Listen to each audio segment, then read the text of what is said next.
Thắng một được thứ hai.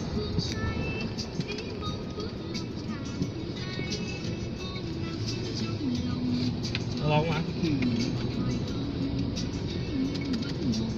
Cái đội của cánh ông Việt đó là tay gì đấy?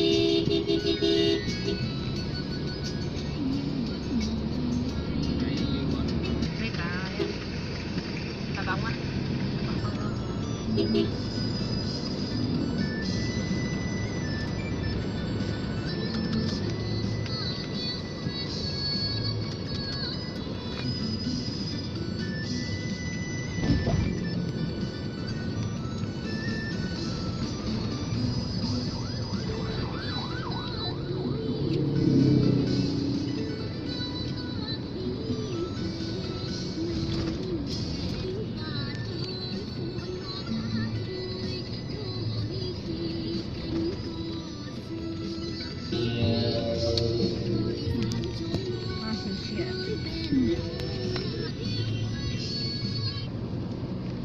Eon mà 2 tháng 9 vừa rồi mà bán được 1 tỷ một ngày không ý.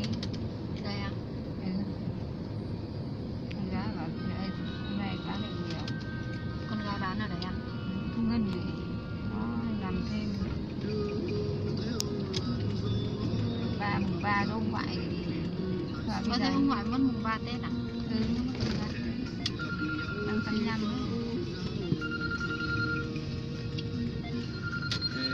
Em chờ tôi dưới sông.